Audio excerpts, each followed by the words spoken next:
Okay, here's a wild thought. What if the universe, all of it, isn't really out there at all? What if it's actually being generated from right inside our own minds? It sounds like science fiction, I know, but today we're diving into a really fascinating framework that suggests exactly that. It's called the Unified Reality Model. You look up at the night sky and you see these enormous swirling galaxies, right?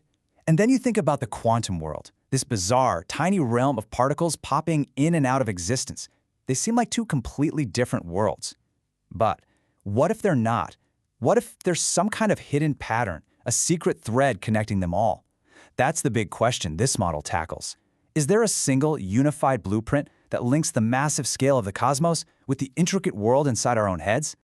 And the answer this model gives? Well, it's pretty radical.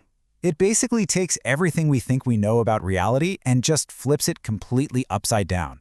The idea is that the world you see, feel, and touch, it's not really out there. It's being generated from in here. And yeah, that's the central idea we're going to dig into. All right, so you're probably asking, how on earth is that even possible?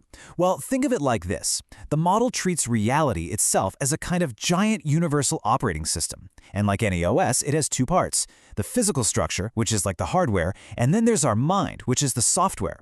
And the coolest part? We can actually learn to understand this system and maybe even program it.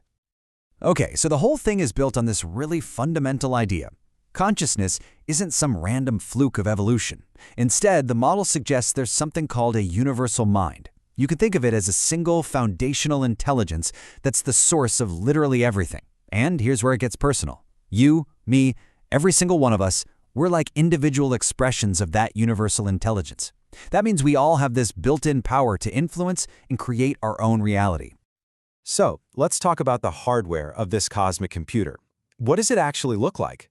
Well, this is where the model gets into physics, and it proposes that there's one single repeating geometric pattern that forms the basis for, well, everything. And once you start looking for it, you see this pattern everywhere. Seriously, the spiral of a galaxy, the swirl of water going down a drain, a hurricane, even the double helix of your own DNA. It's all based on this rotational vortex-like geometry. Now, the model says this is no accident. It's not a coincidence. It's the signature of a single universal blueprint for reality itself. So if you take that spiral motion and look at it as a whole complete system, what shape do you get? You get a torus, which, basically looks like a donut. And this donut shape, according to the model, is the fundamental engine of the universe. It's how energy and information flow in a continuous, self-sustaining loop, connecting everything, past, present, and future. Okay, get ready for the mind-blowing part. Here's the crucial link. That cosmic hardware, that same torus shape we see in galaxies, the model says it's not just out there, it's also in here, inside our brains. It suggests our brain has its own toroidal field that acts like a receiver, a little antenna, allowing our consciousness to tap directly into the information flowing through the universe. Now, to make sure this doesn't sound like pure fantasy, the model actually ties into some pretty advanced physics, specifically M-theory. Look, I'm not going to pretend to be a string theorist, but the simple version is that M-theory suggests our universe might just be one slice, they call it a brain, in a much bigger 11-dimensional reality. Why does that matter? Because it means there could be all sorts of information and energy existing just outside our normal perception.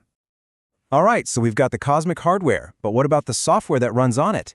Well, according to this model, that software is us. It's our own mind. And this is the point where we stop being just passive observers watching the universe happen, and we start becoming the architects. So this framework doesn't just see you as a user of this reality OS. No, you're the programmer. Your brain is the biocomputer, and your consciousness is the processor. You're constantly pulling in data, updating your own internal belief systems, and through that process, you are literally shaping the reality you experience moment by moment. So for programmers, what's our coding language? Well, the model points to stuff from neuro-linguistic programming, or NLP. Take this concept called nominalization. It sounds complicated, but it's simple. It's when we turn an action into a thing. For example, instead of saying, I am deciding, which is an active process, we say, I made a decision. Suddenly, the decision is this big, heavy, solid thing. By changing our language back to actions, I am deciding, we make it fluid again. something we're in control of. Our words literally become the code we use to rewrite our reality. And the key mechanism for this reprogramming is what's called the habit identity loop. Check this out. The model says real change, the kind that sticks, isn't about just trying to change a behavior, it's about changing your identity. It works like this. Your thoughts lead to your behaviors. You repeat those behaviors, they become habits, and those habits reinforce a certain identity. Once that identity is set, it starts shaping your thoughts automatically. It's a complete feedback loop. So, what's the root command? What's the master key for our mental software? It's that simple, powerful feeling of I am. Just that core awareness of being. The model claims that when you really focus on that feeling, you cut through all the noise of your ego and connect straight to the creative engine of that universal mind we talked about earlier. Okay, this is where things get really ambitious. If one person can reprogram their own reality, imagine what happens when a whole bunch of people start doing it together. This is where the model explodes from a personal development tool into a blueprint for redesigning the entire world. And this grand vision isn't just a vague idea. It's structured in 4 very clear escalating levels. It starts small, at the personal level, with a philosophy for individual change. Then it scales up to a business platform for practical solutions. The next step is a vision for global automated systems.